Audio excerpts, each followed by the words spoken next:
Welcome to our first podcast of Broken and Brilliant. My name is Carrie O'Toole from Carrie O'Toole Ministries, and I'm sitting here with my dear friend Melinda. Say your last name. Cadwallader. Cadwallader. Yes. Which I say it wrong every single time, It's so okay. I might as well just let you say it. It takes time. Maybe in a month or two we'll have your name down. We are sitting here in my home, and we're talking about Broken and Brilliant, which is the name of our new podcast. And let's just talk about that for a minute. What does that mean to you, broken and brilliant?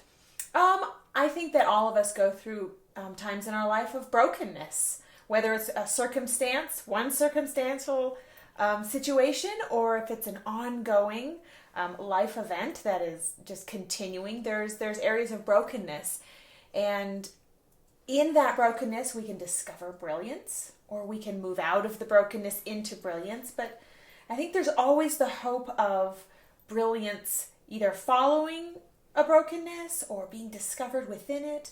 There's hope. Hope is brilliance, right, to me. And one thing that I want everybody to know is that wherever you're at in this journey, if you're right in the midst of just really difficult brokenness, both Melinda and I understand that. We've both been there. We've lived it. I could say that I lived about a decade and a half through some really, really difficult brokenness. And just when I'd think it would maybe be coming to an end, we'd get hit with something else. And really major life things. Not just we're not just talking about, my socks didn't match or gas was expensive or something, but really difficult life things. And there were times when I didn't know if the brokenness would ever end. And sometimes literally just wished that life would end instead because I couldn't find a way out. Yeah. So I just want people to know that wherever you're at, hopefully we can give our experiences, share our experiences, maybe talk about where even if we didn't see the brilliance in the middle of the brokenness, it was there. Right. There were times of brilliance.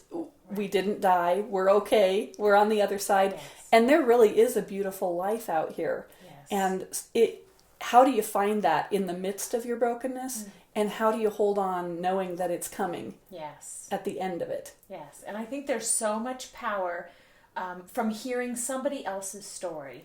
You can read books, you can be in counseling sessions saying that yes, it will come, you'll move out of this.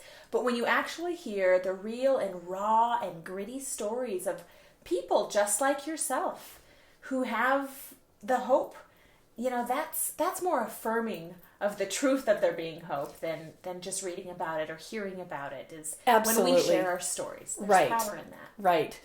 So we are going to be inviting some guests to come and join us, and we're hoping to have some guests that maybe have kind of a big name, or many of you might have heard of them, at least their name. Maybe you've heard their songs, maybe you've read their books. We're looking at some authors. We're looking at pastors, counselors, some recording artists, maybe some different types of people out there. And maybe we've thought, wow, they must be the people who somehow life was easy for them. Right. Because otherwise, if they had gone through what I went through, they'd never be where they're at today. And typically that's not true. Yes. I believe behind every person who's done a great thing in their life or that's fully walking in their destiny and their calling, I think there's a great story behind it, and there's usually a story of brokenness that they've moved past or that they're still in, but there is a hope they're clinging to of brilliance. Right. One thing I'll share at some point, I remember when I was in some counseling in a really dark place, and I remember telling my counselor, I don't even suffer well. I remember thinking that I could see people who had been through really tough things, and I'm like, well, they look like they're doing so well, and they just handled it with such brilliance and grace. And it's like, well, no, it was an ugly, messy mess while they were in it. So it doesn't always look pretty when you're going through some of this stuff. It's really ugly. And I like what you said about being raw and just authentic. So that's what I would like this podcast to be, is between you and I, just being raw and authentic, and then also asking and inviting the guests that we have to share from their heart some of the things and the struggles that they've been through and what worked for them. How did you overcome it? And how did you make it to where you're at today? Because those are some really neat stories. Right. So that's what we're really looking forward to.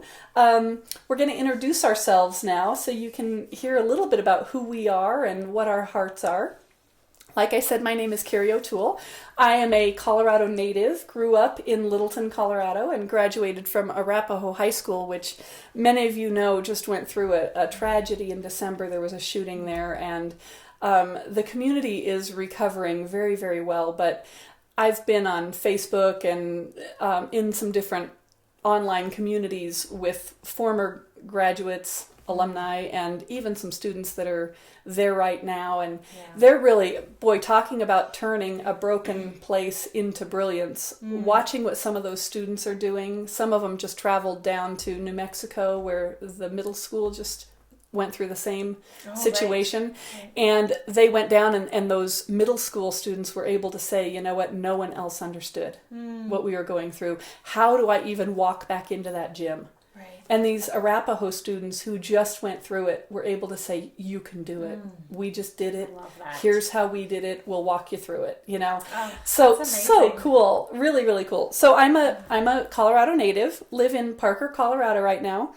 I grew up being a kid who believed that anything was possible.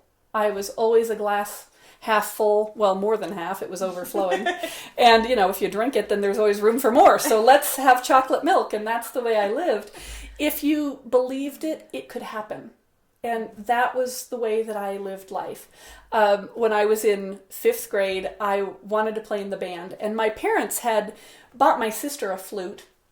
She didn't want to play it anymore. And so when I came up and said, hey, I want to play, they're like, you have a piano, you have a guitar, here's a flute. No, I don't want to play the flute. And they said, well, go to the band teacher and see what he has that you can use for free. Because we've paid enough in instrument fees here already. So I went and asked the teacher, and he's like, well, would you like to play the tuba?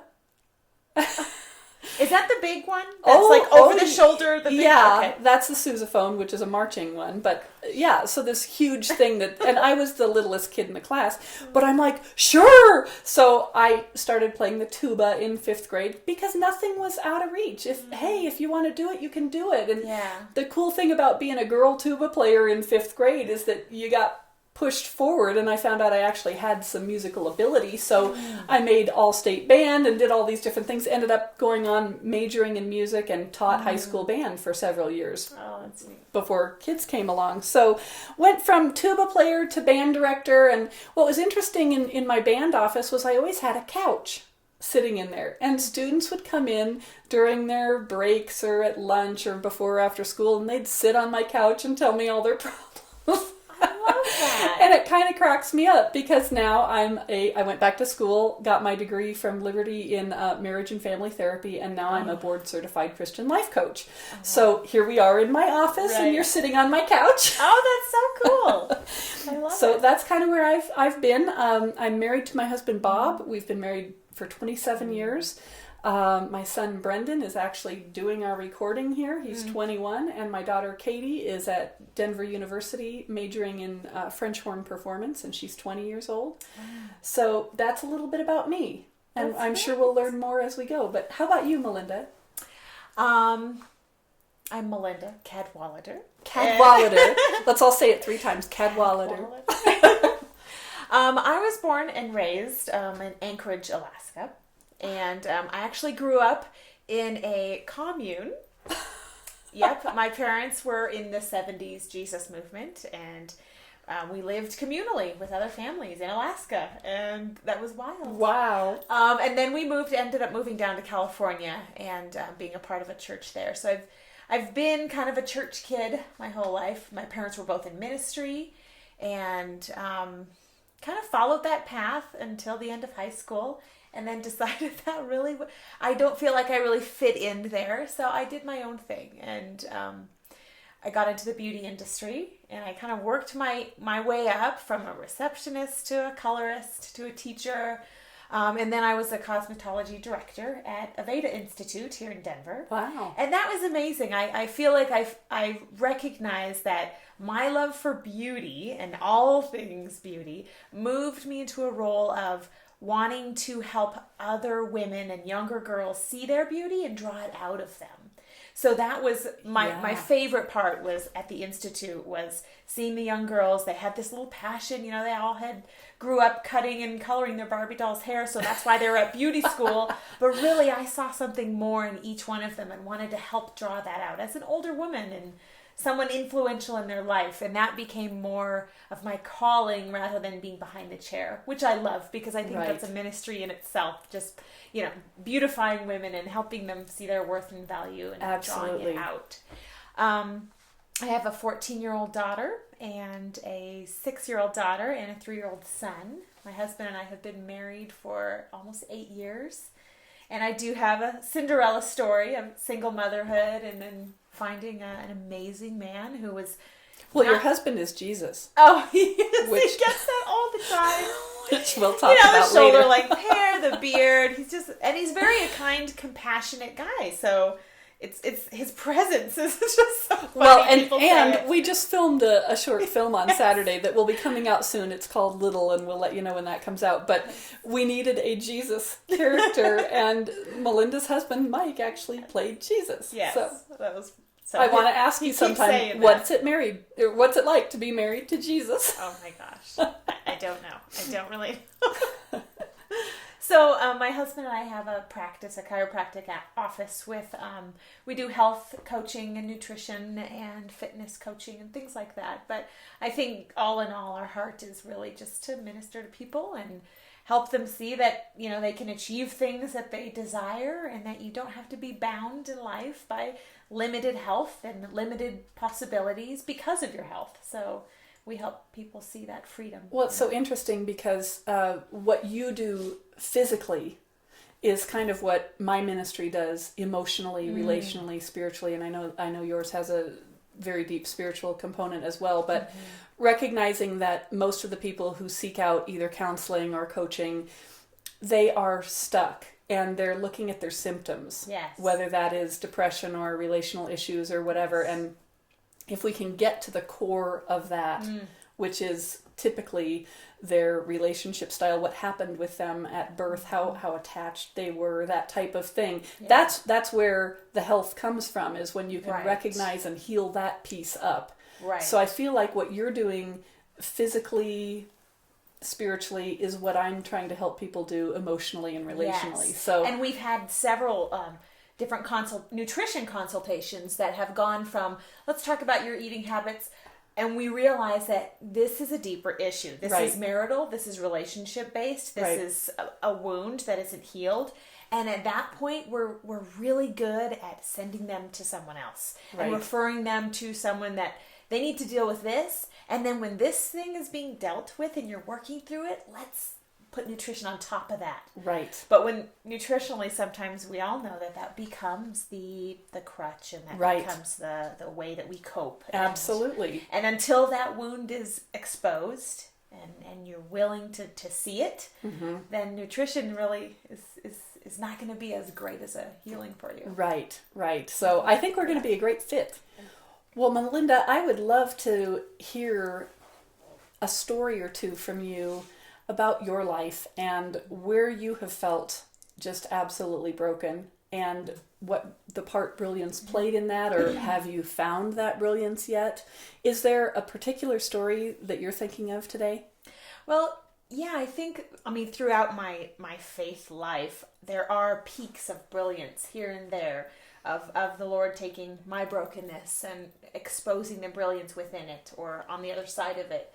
But for my family, we really have our signature story, which is kind of something that changed us forever. When my daughter, she's 14 now, when she was 9 years old, she was diagnosed with leukemia. Oh, wow. And I was in a career doing great things, moving forward into new seasons. My husband's practice was thriving.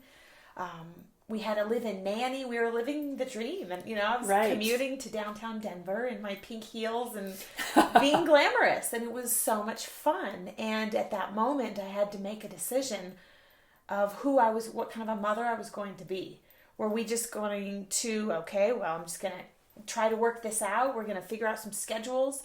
Or am I just going to lay everything down, let everything go, and be who my daughter needed me to be at that moment? Because she was 9 years old. She was 9 years old, 5th grade. And she had an infection on her gums.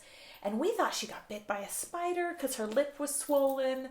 We took her to the dentist, and he really didn't have anything for us. He said, I don't know if this is like a periodontal disease or just really bad gingivitis. And we're like, she's 9. How can these things happen? Right. So he requested we do some blood work. And 2 days later, I was getting on an airplane to go fly to another institute. I was being sent to teach their teachers, which was a new, exciting season of my career. And right before I got on the airplane, my husband called and told me to get off the airplane immediately. Wow. And I was in the airport and called him back after I got off the tram, and I was kind of annoyed. Like, what is this? What's going on? And he had gotten the test results back. The doctor had called us immediately and said, there's leukemia. There's a lot. A big amount. And so he referred us to another doctor who, by the blood work, said she shouldn't be standing right now. Is she awake? Should we call you an ambulance? And she was actually on her way to school. I mean, she was eating cereal. She was tired. But that was it. And so I left the airport in a daze, in a confusion of what's going on. What is this? And the only thing I knew about cancer was the pictures of the bald kids. Right. And I knew stories of people who didn't survive. And that's all I knew. So this fear washing over, these waves of what am I about to get into? I have no idea what the next few hours are going to hold, what tomorrow is going to hold, or next year. Your mind just kind of explodes in different directions. And very clearly, I got into my car, I turned on the radio to meet my husband at the hospital. And of course, there was a song on that exactly speaks to what's going on in your life. And the words were, there's a raging sea right in front of me. It wants to bring me down to my knees, but I will follow you. Wherever you may lead, I will follow you. And I felt that was the moment God was asking me, I know you don't know what's happening. I know you don't know what this means. I know you have no idea what tomorrow's going to hold, but will you follow me? Will you trust me? And in my car driving, I just remember saying, yep, yes, I trust you. I will follow you. And that day forward, we spent 7 months in the hospital fighting cancer. Ebbs and flows of different moments of brokenness, different moments of brilliance, but we held fast to following him and staying close. And it was those moments of him saying, just hold on tighter, crawl a little closer in, tuck under a little bit more. And we stayed under this shadow of his wing for the whole 7 months we were under, living in the hospital. We lost our home, we lost our cars. We closed a business, I left my career, and we just surrendered everything. Surrendered it all, let it go, and watched him bring supernatural peace, bring joy within our life. There was laughter. There was just so many moments where we look back at these pictures, and although my daughter has a bald head, and you could tell, and we know what we were going through at the time, it's painful, but you look at these pictures and there was joy and there was laughter and there were smiles. And that was the brilliance that he just exposed here and there. And from that, he really showed us how to live, a better way to live while we were in there. He showed us that there was better food to eat. There was a better lifestyle, that we had to keep our energy and spirits up because those were the things that were going to fight off that disease. Right. And we did. We stayed very diligent with nutrition, and in between chemotherapy treatments, we had a lot of practices that we did that kept our spirits up and helped regain her strength. And at the end, she is now 3.5 years in remission. Wow. And our family has never been the same. We see life so much differently. I never did go back to my career.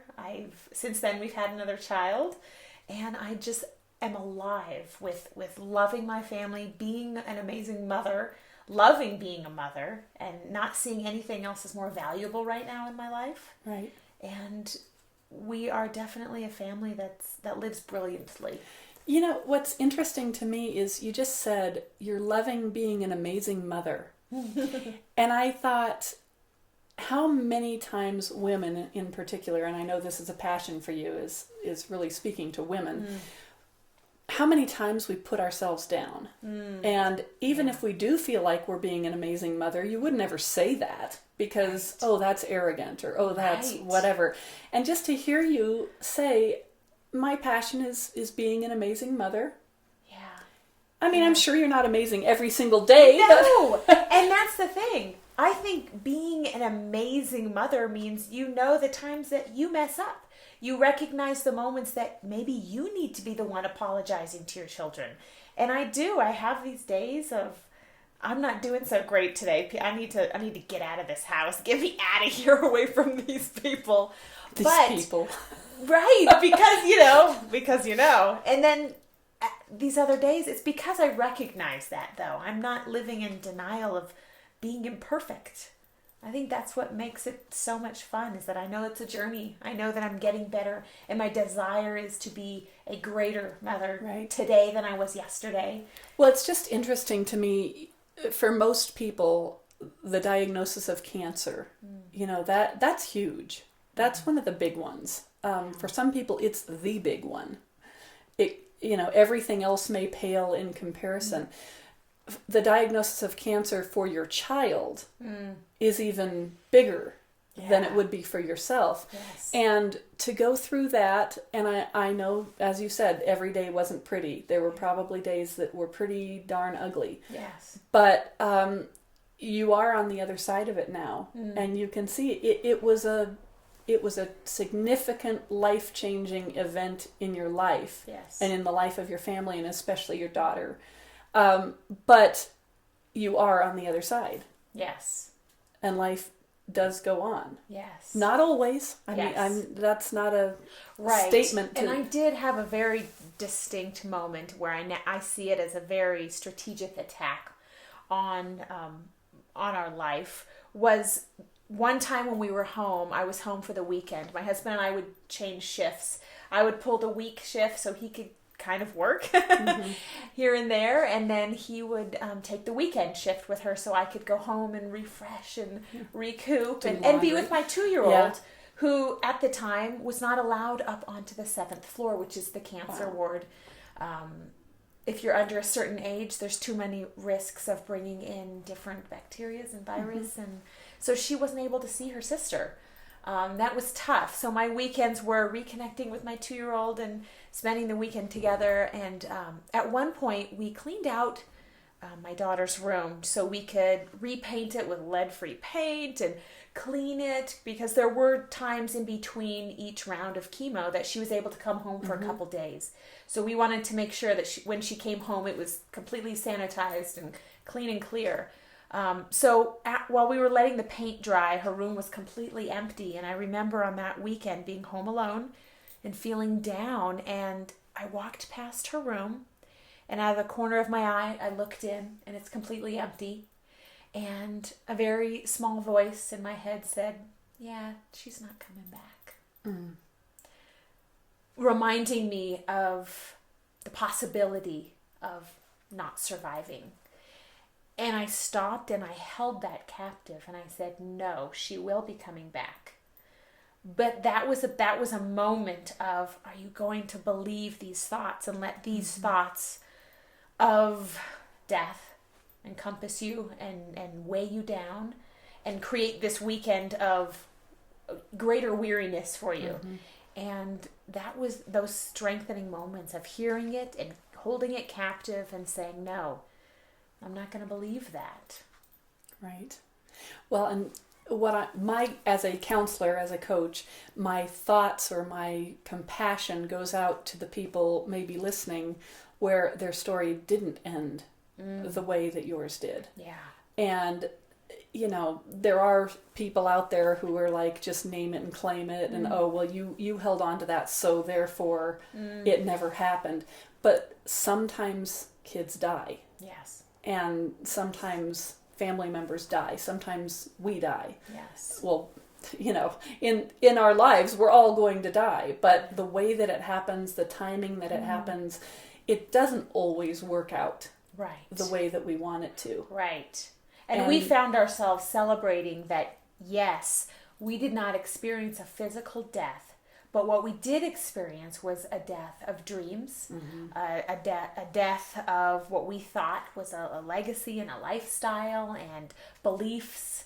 We experienced different kind of deaths that were crippling in themselves. Grief, yes. Just crippling in itself, but having to grieve it and let it go and recognize that, that did die. Well, and I think just recognizing for any of the listeners that our stories are our stories, and they are what they are. And because ours turned out one way doesn't mean yours will turn out the same way, or if yours turned out different, we're not better, or you're not better. We're all walking a journey. Yeah. And I'm so thankful for you and for your family that this is how it ended up with this particular journey. And it sounds like you've learned so much, and I'm excited through the next several months together, getting to hear more about that and how it's changed you and who it's made you into, the person that you're becoming, and your daughter too, and your other kids as well. Right. So she's just now starting to kind of walk in that. She's claiming it as her own now, where before it was, this is our story as a family. This is my husband and I's experience through, as an adult, the things that we carry as adults that we shield from our children. We carry those alone, but we share them with other adults. And she's now growing into this place of realizing her story and her perspective and seeing the beauty in it and being comfortable enough to share it on her own, which has been a beautiful thing too. Right. That's neat. Yeah. Well, thank you so much for sharing that with us. Yes. Okay, so let's talk about you. I want to hear about you. Well, mine is a story, like I said earlier, I had about a 15-year chunk of time that seems like it just was difficulty after difficulty. But I'll start with the good. I don't know, maybe I shouldn't label it good or bad, but I'll start with what felt easier, what was just life, Taught high school music for several years, and I just absolutely loved it. I taught at Arvada High School, and was the band director there, so I did concert band, jazz band, orchestra, taught music theory, and did the marching band, and just loved those kids. What was strange was I was only about 24, 25 years old, and there were kids, boys who were 17 years old that I'm teaching, so that was kind of funny. And I look back now and think, somebody should have told me not to wear shorts out on the football field, but, anyway... Times have changed. This is 20 years ago. So anyway, it was fun. I really loved it. During that time, though, my husband and I started struggling with infertility. And so that whole journey went on, and I ended up having one miscarriage. And right after that, just went through this really devastating, kind of pathetic. I can say that. I would feel insulted if somebody else said it, but I was pathetic at that point. It was just like... it's all baby or nothing, and that was my whole world. And we almost ended up adopting some twins at one point, and this was a very, very weird little situation. I was so terrified of losing another child. I just did not want to lose a child. And I remember bargaining with God, and it was like, okay, that I don't want to have to go through, and I've heard that birth moms with twins, it's a very rare thing for a birth mom to actually be able to relinquish the twins. So it was like, don't let this go through if for some reason we're not going to get these twins. Just don't let it go through.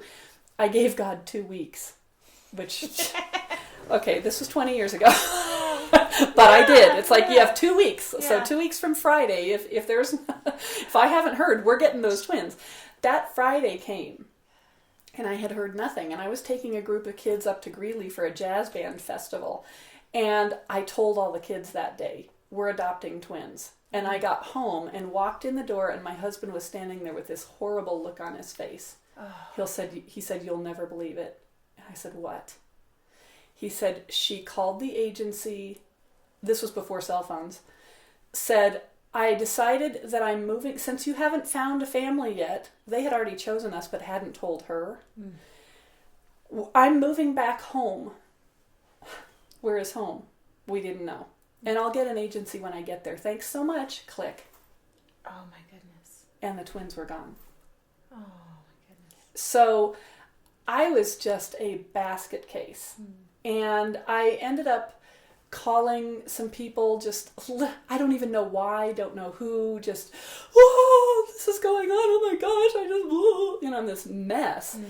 And I happened to call this one woman from our church, and she said, okay, I don't want to get your hopes up, but my goddaughter is actually here. She doesn't live here, but she's here attending high school. She's pregnant. This was in March. She's due in June. And she had a family picked out for her child, but the mom found out she had a potentially fatal disease. And they had to pull out from the adoption. Are you interested in me giving her your information? I'm like, well, duh, yes, please. So anyway, a couple of weeks later, we were interviewed by a 17-year-old high school junior as to whether we were fit to be parents or not. And it was the sweetest thing. She was just an awesome, brave young woman. Wow. And she called me on Mother's Day and said, I just want you to know you're going to be a mom. So we were at the hospital when our son was born, and he's actually manning the thing over here, and that was 21 years ago, and that's our son Brendan. So right after that, I found out I was pregnant with our daughter Katie.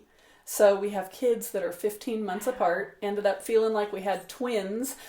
She was a high-risk pregnancy. I ended up having to go in for shots to maintain the pregnancy because I had lost before, and it was kind of a scary time. But when she was born, just an absolutely amazing thing, and she already had a 15-month-old brother, and so it was wonderful, and life was great for 6, 7, 8 years during that time. Very crazy, but chaotic and fun and everything kid. All of a sudden, the kids came to us and said, we want a little brother. And we kind of laughed, and I'm like, well, Mom doesn't do so great in the baby department, so I don't know if that's going to work. And Brendan said, Mom, we don't want a baby. Duh. We want a brother. Right. Pre-made, ready to run. So we actually started talking about adoption again. That was something that my family had adopted. I have an adopted brother.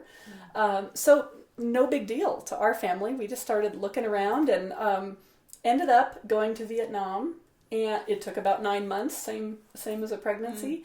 And the 4 of us flew to Vietnam, and we picked up our son, Ben, when he was 3.5 years old from this orphanage. And, the one thing that concerned me about adopting an older child was something that I had heard of called Reactive Attachment Disorder. And I was really concerned about that because... What is that? Well, it's kids mainly who have been institutionalized and have lived outside of a family for a long... Or a lot of times it's foster kids who are just popped from one home to another. Bounced around. And so their early days of bonding with their parents, which is huge. It's what I base my whole practice on right now is attachment theory. That basically a child, when they're born, they have a need and they express that need. And when the parent meets that need, trust is formed. So, if you can think about a newborn, they cry, they're fed, they feel comforted. Yeah. They cry, They're wet, so they're changed, they feel comforted. Mm-hmm. They cry because they need to be held. They're held, they feel comforted. And that's how trust is built. Mm-hmm. When that doesn't happen over and over and over again, that cycle just keeps breaking down through their toddler years and all of that. They start to learn that you can't trust anybody but yourself. And so they will refuse to trust. And after a period of time, it actually is almost like their life depends on it. They will not trust you because they know their life depends on it. And there's nothing you can do. And it's not a logical thing. So a lot of adoptive parents, we go into this very sort of arrogantly, I think, and also just very naively, thinking that love is enough. If I just love them enough, it'll be okay. And it's not the case with kids with attachment issues. So anyway, we ended up with a child with severe reactive attachment disorder. How old was he? He was 3.5. And when we got there, it was very evident that the kids, they did their best. You know, this is a very poor area. One woman for 30 or 40 kids in a room. The 2-year-olds were still in cribs. So we don't believe he crawled. You know, there was no growth going on during that time, no stimulation. And actually we believe that there was some frontal lobe damage because the frontal lobe is the last that develops. And so when you're not stimulated after birth and when your prenatal care is very poor, you know, that type of thing happens. So Ben came home and we had psychological issues, we had learning issues, language issues. We believe that there were some spiritual things going on too. Sure. But anyway, we spent, mainly me, my life consisted of figuring out on Sunday night what doctors, therapists, appointments we had for that week. When I had to pull them out of school, how I needed to arrange care for the other kids so that I could take him. And he became a full-time career, basically, trying to nurse this child back to health and help him learn how to fit into a family. He didn't know what a mom and a dad were. That was just a name we were called. It wasn't really a position within the family, if that makes sense. It didn't hold meaning. Right. Oh. I was Ma. What's that mean? It's just my name. Right. So he came from a place where he had a pretty dominant personality, and the other kids, he kind of wrangled them around and told them what to do, and all of a sudden he was the youngest in our family, and that didn't go over so well. He was constantly fighting for position. So we had lots of issues going on, and we'll talk about this more at great length later, but the gist of it is that my health started failing. I was starting to struggle from anxiety, literally felt like I was twitching almost all the time.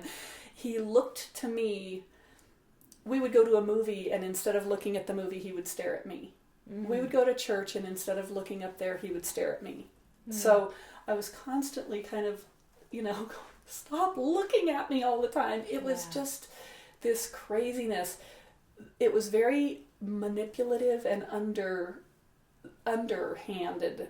It's very hard to explain to people what it felt like to be in our home. But basically, after a while, the other kids didn't want to come for dinner. They didn't want to invite their friends over.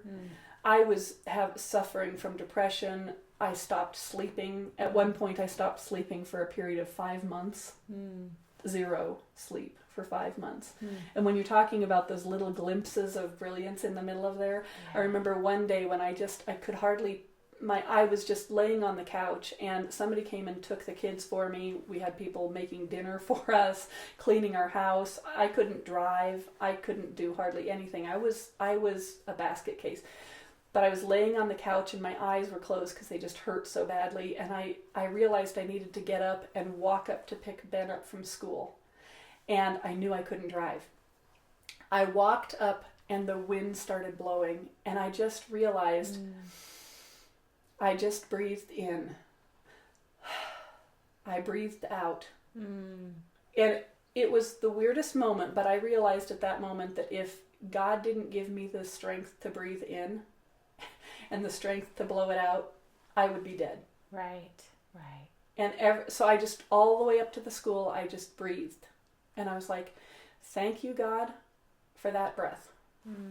And life was reduced down to that. Wow. And it was just an amazing thing. But our story continued in that it just got worse and worse and deteriorated, and we tried everything and went to every therapist and prayed with the elders at the church and had tried medications and saw psychiatrists and went to counseling and had special education and everything you can imagine. And thankfully my husband made good money, but it was all going to that. At one point we realized we were paying an extra house payment in counseling per month.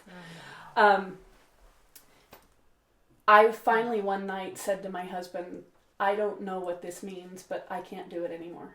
I'm dying. And I said, you're going to end up being a single parent. I don't know what's going to happen, but I'm not going to make it. Yeah. I just can't do it anymore. I'm whittling away here to nothing. And we ended up walking into a store that a friend of mine owned the next day. And I just have to give a little background on this. This friend and I had been in Bible study together, and she knew our whole story. And in fact, several years before, she and her husband asked us to go out to dinner and talk a little bit about adoption. And they said, we don't want the fluff. We know you've struggled. Oh, wow. Tell us the realities. What do we need to be prepared for if we adopt? Right. And we're like, your marriage better be on that solid. The things that no one tells you. I mean, when you do think about adoption, you look at the pamphlets and the brochures, and even, the little adopt a child from overseas. Like, there's things that it all looks so pretty. It seems very light and, like you said, fluffy and simple. Yeah, and it's not. And what we've learned is that any child really that's over about 4 to 6 months old is going to struggle with this. Yeah. So we took this couple out to dinner and talked to them a little bit about some of these different things. Well, they ended up withdrawing from their adoption because she found out she was pregnant with twins. So here we are. It was 3 years later. They now had a 9-year-old, a 4-year-old, and twins that were a year and a half old. And I walked into her store, and she walked right up to me and she said, hey, guess what? And I said, what? And she said, we're getting ready to adopt. I said, oh, now they had 4 boys. Are you going to go get your little girl? Because that was always what they talked about. And she said, nope, God's made it really clear. It's a boy, he's local, and he's older. Oh, wow. And Bob and I just looked at each other for a second, and she kind of winked at me, and she said, you got when you want to wrap up? And I mean... So she was saying this because she felt she was to take your son. I asked her later when she knew it was Ben.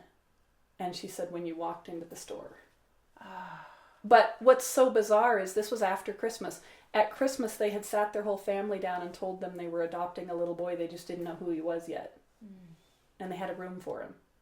So very, very bizarre. So anyway, I just started sobbing. And I mean, this wasn't what we were thinking. Right. I'm just saying I'm tired. I don't know how to deal with this anymore. And you didn't know that was the end you were looking for. You just knew that as things were now, how they were continuing, where they had come from, and where they could possibly be going was not good. And it was not healthy, and it was not positive. Yes. For anyone in your family, we felt like we were losing the other kids. My marriage was a mess. It was a royal mess. Bob and I were not in a good place. The way that this attachment stuff works a lot of times is that the child can actually pit the parents against each other. Sure.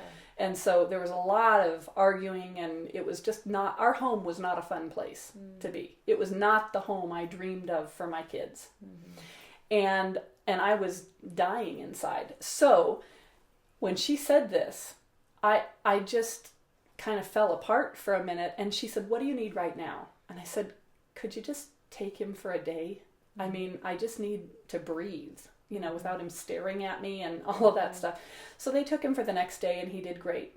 They said, how about we take him for the next weekend? And we'll pick him up Friday right after school, keep him till Sunday night bedtime. Yeah. Thank you. That would be great. This continued for a couple of weeks. And one night she told me that while he was there, Ben and her oldest son were talking in their bunk beds, and she overheard them talking about when was Ben going to move in with them, because they wanted to be brothers. Wow. And then he started asking, can I go over to their house this weekend? And, you know, Bob and I were not in the same place on this. I was seeing a counselor weekly, and she and I had talked about it, and one time she said to me, what do you want? Quit thinking about what everybody's going to think of you. Right. Quit thinking about what your family's going to say, what your friends are going to say, what your church is going to think. Right. What do you want? And I couldn't even say it. I was just sobbing and sobbing and sobbing. And finally I just said, I want them to take him. I can't do it. Yeah. And so then my friend and I ended up having lunch together one day, and she said the exact same words. She said, what do you want? So the sobbing started again in the restaurant, which was lovely, you know, more Kleenexes, please. Yeah. And I cried literally for 45 minutes. I couldn't say it. And finally I just said, I want you to take him. Yeah. And she said, good, because we're ready. Oh, wow. So I look back now, it's been 5 years. And I look back now and I think we could not have arranged that No. if we had tried for 20 years. Right. The way that came about, we were judged harshly. We lost our church. We lost our small group. A lot of our friends did not understand. Our family kind of didn't know what to do. In fact, we had sent an email out to our family basically just saying, here's what happened. It was a couple months after he had already been in their home. We didn't really know where it was going, but we just sent out an email saying, you know, we just can't talk about this right now. Please don't ask, you know. And, but we were judged very harshly. And in the midst of us being judged, we lost our child. And granted, it was our choice, but I lost my son. Right. And it was really, really horrific. It felt like having a limb cut off. And you're supposed to go around and just live your life. Right. So Right. I hid for several months. I didn't want to go to the grocery store because he was always with me everywhere we went. Hey Ben, where's Ben? Where's Ben? The questions, and I just didn't have the answer, and I didn't know how to respond. So it was just a really ugly. I remember telling my counselor, I am not suffering well. Right. This is not pretty. I thought I could look better during this time and be stronger and go through this with dignity. There was no dignity. But isn't that the ugliness of judgment? You have to know the backstory to believe that there was love in the center of it. Because that's what I hear. I hear this amazing story of you loving this boy so much that you want more for him. Yes. Just like the young girl in high school who, you know, the fact that maybe she would be judged for giving her child up for adoption when really it was out of a love for this baby because she wanted so much more for it. Right. But how much judgment she would go through. Well, and just like you guys. And understanding now that I've seen adoption as a sister, because I have an adopted brother, as the recipient, so I was the adoptive parent twice, once domestically, once with a foreign adoption, but then also I relinquished a child and had to go to court and sit in front of the judge and tell him, yes, I understand that I am no longer fit to be this child's parent. Wow.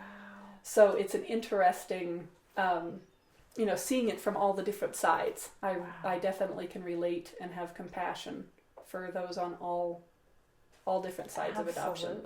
But the thing that I want to share from that is I learned that there are many different types of attachment issues. We all don't have reactive attachment disorder, but many of us have an insecure attachment style, and I've done a lot of study on that in my grad school classes. All my research papers were surrounding that, and that's where I coach from. That's where this ministry has come from, is that we all have a broken attachment style, relationship styles, but God has provided a way for healing. And that's what I hope that this podcast and bringing in all of these guests that we're going to see over the next several months, that's where this is going to go. So there's my story. I'm sticking that's to it. That's an amazing story. I mean, I didn't know that yet. I didn't know that all those details about it all. But wow, I hear that story and I think of your love for him so much. How great it was that you would be willing. Oh my gosh. Now are we not talking about someone giving their only son because of their love? I mean, it's beautiful. But how many of us can look at other people and not know the story, right? But just know the end result of the story, and we judge form for our that. own judgments, and I think that's what's brilliant about this podcast is seeing these people who have come out of these broken areas. But let's hear about their story. Let's take a little bit of time, who they are. Shall we? Yeah. Before we judge, let's look at it from the backside and see kind of what happened, and maybe have some compassion before we form the judgments. Yeah. And that's what I would love to see happen through this. I just want to thank you all for listening, because it is a long, hard story, and without hearing all of that, it's hard for people to understand. Right. And I do get where the judgment comes from, but it takes a little bit of time and effort to listen to it all. Yeah. And so I just want to say thank you, Melinda, for listening to it, because it's not often you get to share the whole thing, like that. But it also takes a bit of strength to be vulnerable, to expose those areas for fear of continued judgment or greater judgment or judgment from people that didn't know any of that. Right. So thank you for being vulnerable today so that other people can learn and grow. Right. Well, you're welcome, and I'm so looking forward to this continuing. And me too. Next time we'll be talking with Shannon Etheridge, and that's going to be a great time. So yes, I can't wait. Until then, thank you so much.